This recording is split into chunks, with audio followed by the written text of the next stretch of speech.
Good morning, everyone. Thank you for joining us today. We're so grateful to be with you today. My name is Jim Bridges, and this is my wife, Laura.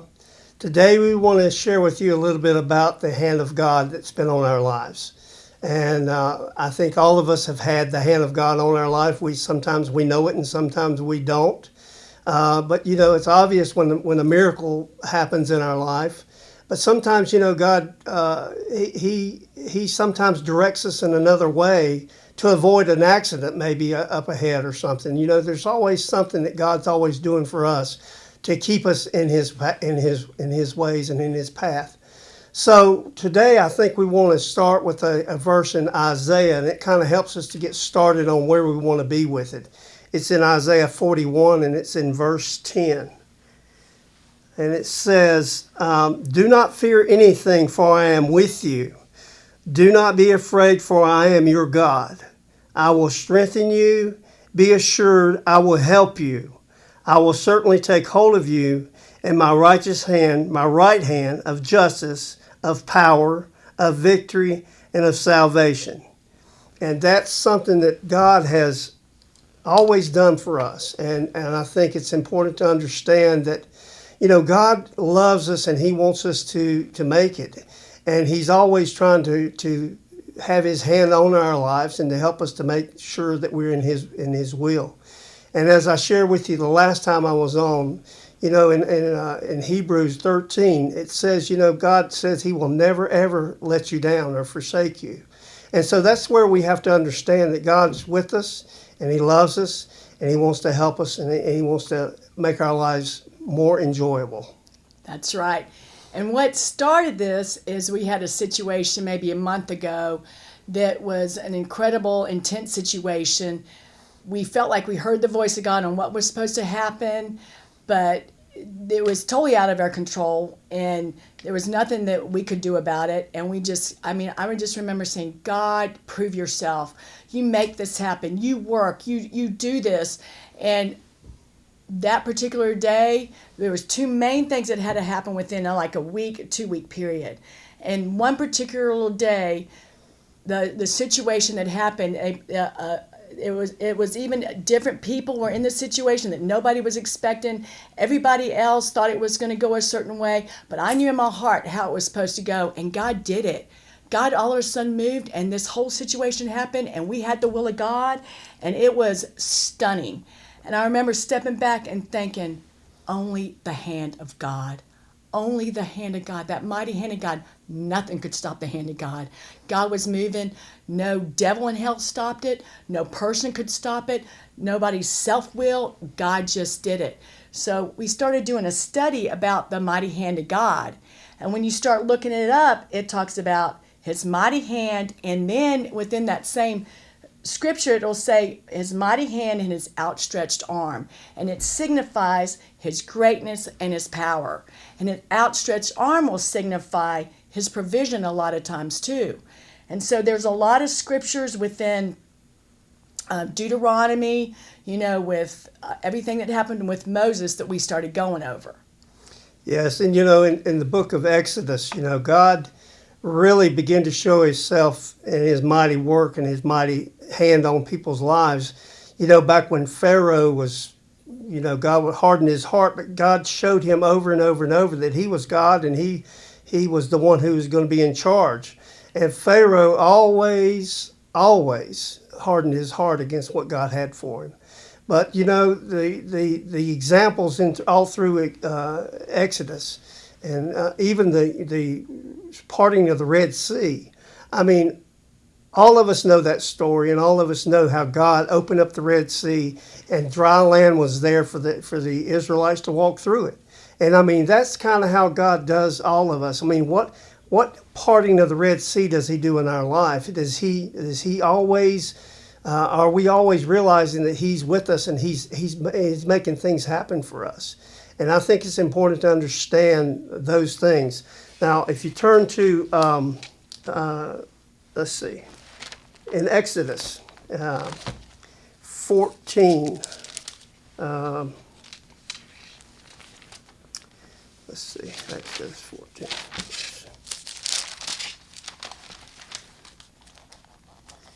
In Exodus 14, it talks about the Red Sea, the parting of the Red Sea.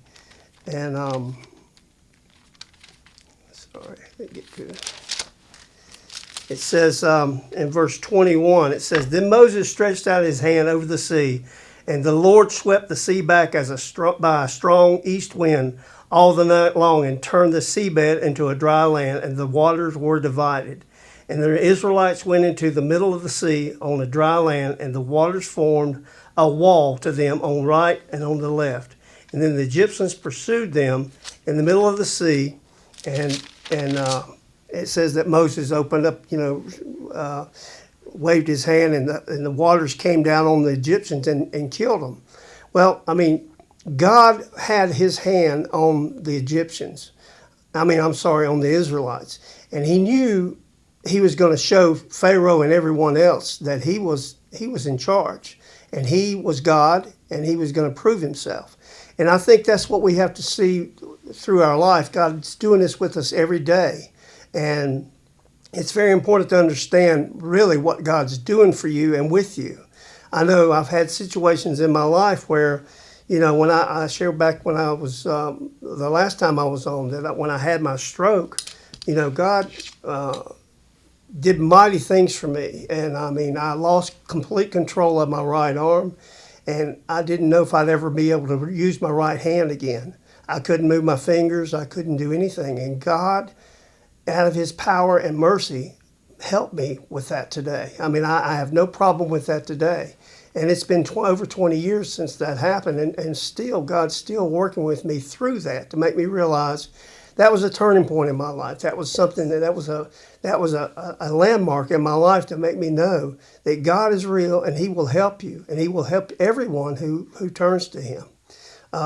But I think that the biggest thing you got to understand is God loves you, and he wants to help you. And that's what I shared the last time I was on, and it's still the same. Jesus always wants to be with you and be your God. And that's kind of where I wanted to share at that point where you can... Sure. And in Exodus 6, if you'll go to Exodus 6:1.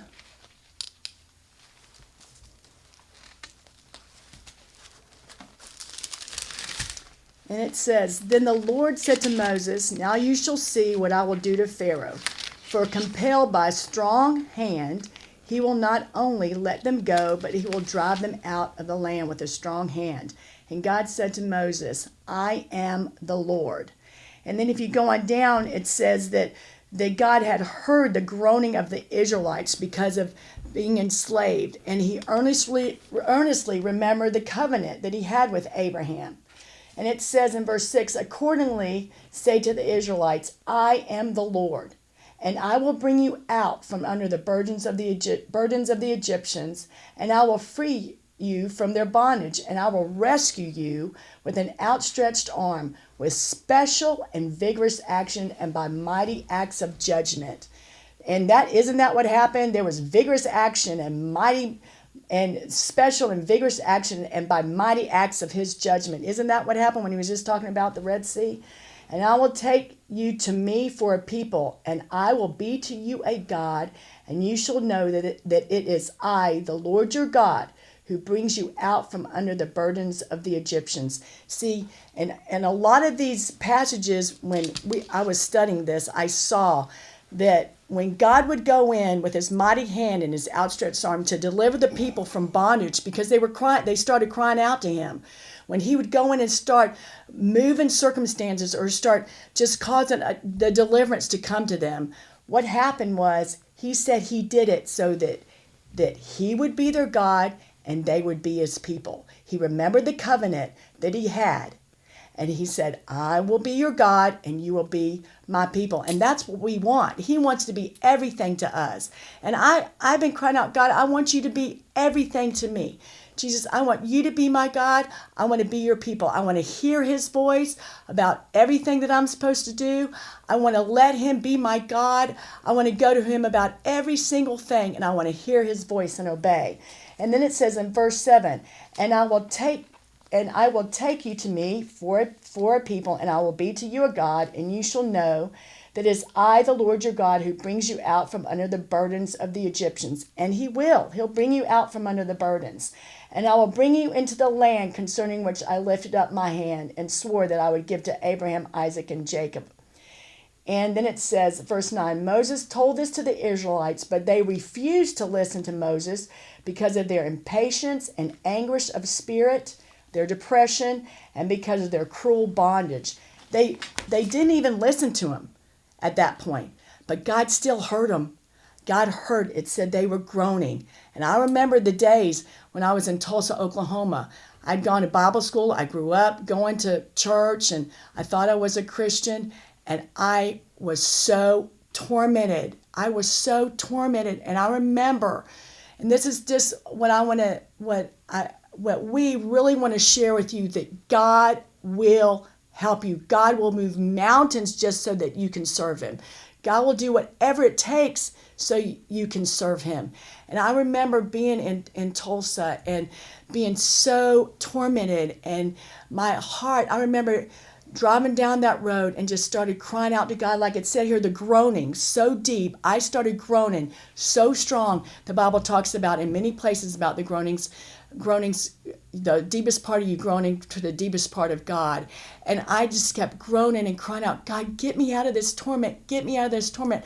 My heart's in a prison. I wasn't in a prison in the natural, but my heart was in a prison.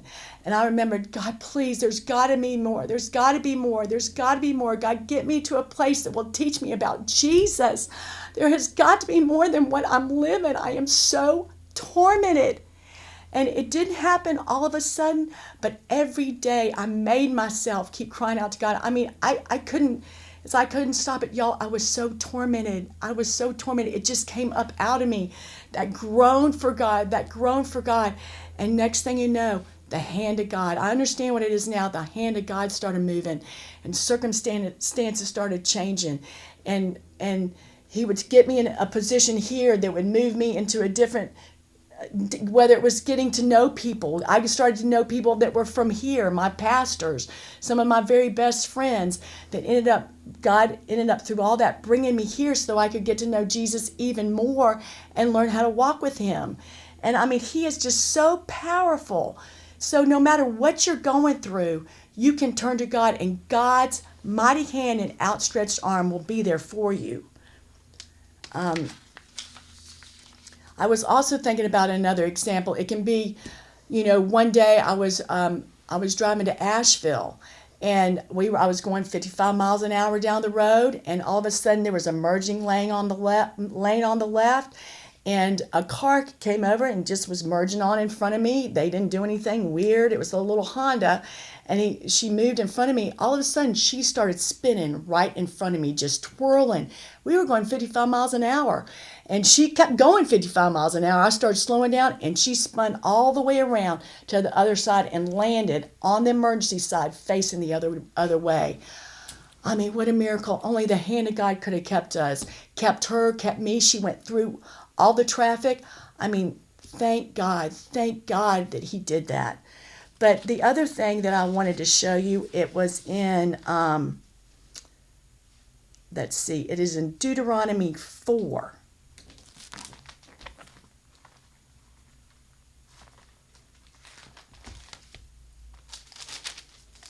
And I know what it felt like when everything seemed wrong in my life. Every single thing. There was nothing that seemed like it was going right. It was catastrophe after catastrophe, heartache after heartache.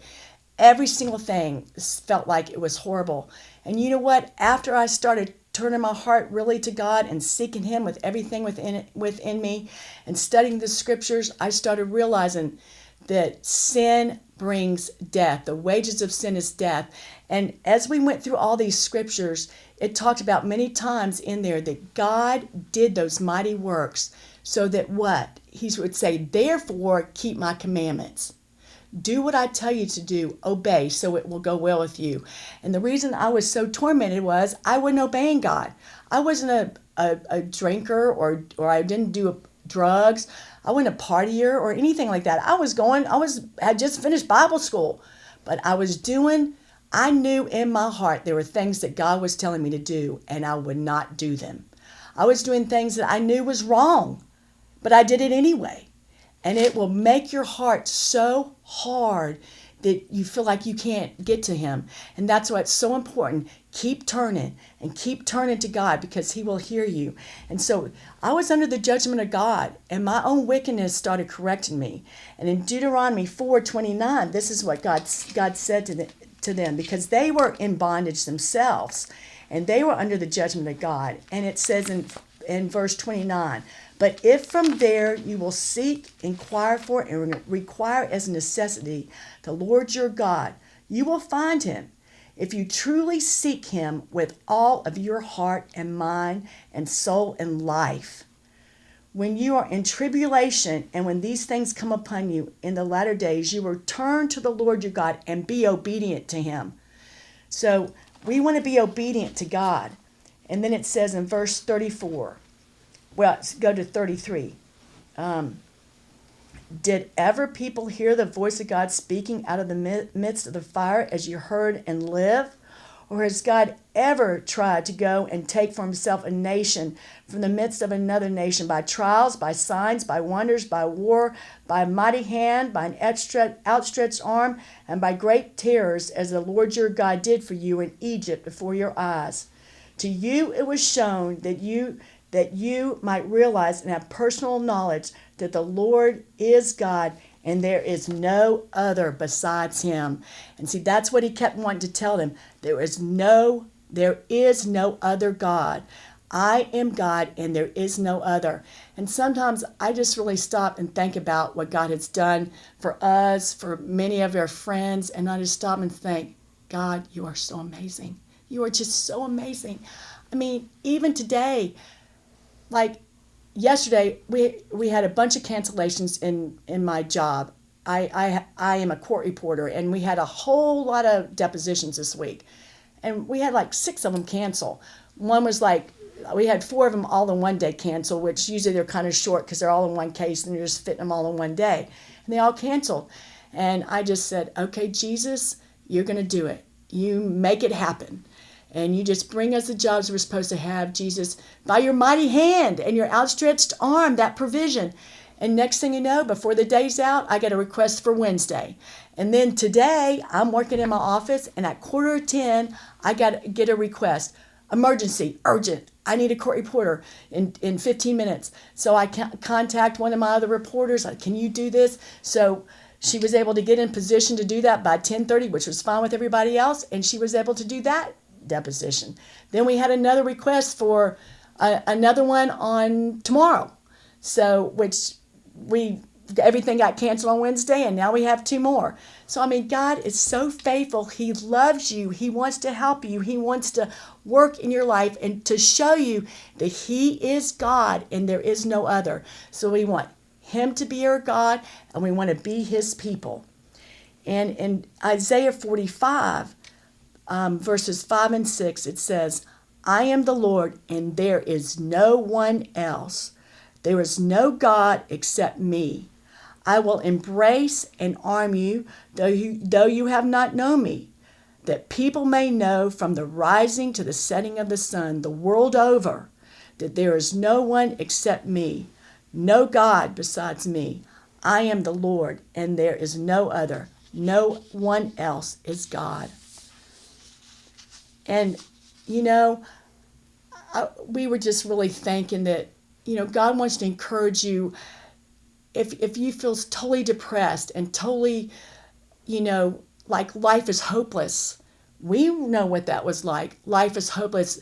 It just feels like, everything is awful. And you might have had a death recently in the family, or, you might have had a pet that passed away. I ran into somebody in the vets the other day, and their pet had passed away. They'd had that dog for 14 years, and it was devastating for her. And I just told her, I am going to pray for you. God's going to help you. And, God cares. He cares about every single little thing. And we don't want to be rebellious, because in Hebrews 3, it says that even though God came and helped the children of Israel, they were still rebellious. They would not obey him. And it says in Hebrews 13:15-18, today, if you would hear his voice, do not harden your hearts as in the rebellion in the desert. And to whom did he swear that they should not enter his rest, but to those who disobeyed, those who did not listen to his word, and who refused to be compliant or persuaded. That's not the way we're going to be. We are going to be submitted to him. We're going to be submitted and obedient to him so we can have what God has for us. And I know another place God was showing me. And when I started thinking about Nebuchadnezzar in Daniel 4, Nebuchadnezzar had the kingdom. I mean, he was so prosperous. He had all the riches. Everybody looked up to him. But God gave it to him. And God warned him, don't you sit there and think you did this all on your own. Don't do it. And in Daniel 4, let's see, Daniel 4:30-31, it says, he started going through all his palace and looking at everything, and he said, is not this the great Babylon that I have built as the royal residence and seat of government by the might of my power and for the honor and glory of my majesty? He got lifted up in pride, and he thought he had done all this. And it says in verse 31, while the words were still in the king's mouth, there fell a voice from heaven saying, O King Nebuchadnezzar, to you it is spoken, the kingdom has departed from you. And remember what happened. He became like an animal, and he ate the grass, and it was for 7 years. And in that scripture, if you look at the end of Daniel 4, it said that he came back to his senses when he realized God is God, and there is no other. And so when you go start crying out to God to deliver you, God, your mighty right hand and your outstretched arm, God, I need you to move. I need you to move. Do something. Something's got to change in my life. Something's not right. Do something. You may be in an abusive situation. God, please move mountains. Help me to get out of this. Help me, Jesus. And remember, as he starts delivering you, it didn't just instantly happen. You got to keep crying out and keep crying out and go to Jesus. He will hear your cry. But remember, as you come out and as all that darkness gets off of you, we have to always remember who delivered us. That's why God constantly reminded them. He would tell them what something to do, and he would say, remember what I did for you. Remember, we take no glory. Anything we have today, we have everything that we have is because God gave it to us. Absolutely everything. Yes. Everything. Yes. Any peace of mind we have. I remember not having one moment of peace of mind. Do you remember that? Oh, yes. It was awful.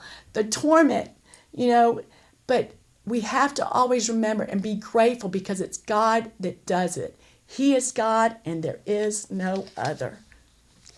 One thing that I think is very important for us to understand is, God is a detailed God, and I think everything matters in our life. I think that whatever we go through and whatever situation we're in, I think it matters to God, and he wants to be our God, and he wants to help us. And I know there was a situation that happened to me when I first turned my heart to God. And I was living in Shelby. And for some of you who don't know, Shelby is about 30 minutes from here. And I was living in Shelby and going to church here in Rutherford County, or in Spindale. And I had a situation where me and one of my friends were driving to the church service, and my car broke down right in the middle of the road there. And we're probably 15 or 20 minutes away from the church at this time. And when I coasted to a stop, as soon as I stopped, a man pulled in front of me and said, I'm a mechanic, open your hood and let me see what's going on. Well, when he looked at my car, he realized, you're not going anywhere. You might as well get in with me. Where are you going? And I told him where we were going, and he said, well, I'm going to go about a mile from where you need to be, but I've got an appointment. I can't take you all the way there, but I'll take you as far as I'm going. And that was good. And when he brought us to that place, we got out and we thanked him for giving us that ride, but he wouldn't take anything from us. And so we started walking, And before we knew it, somebody in the church had missed the turn and came back and picked us up and got us to church on time. Now, that was a miracle in itself that we were 15 or 20 minutes from church and we still got to church on time without a car. But the miracle of it is that when we got to church, after church, someone let me borrow a car to go back home. And then when we get back home, I told my grandparents about it. And my grandmother was saying, I'm going to help you with this. And she told me later that she was praying and asking God to let her be a blessing to someone. And so what happened was that she paid to get the car towed and get it repaired.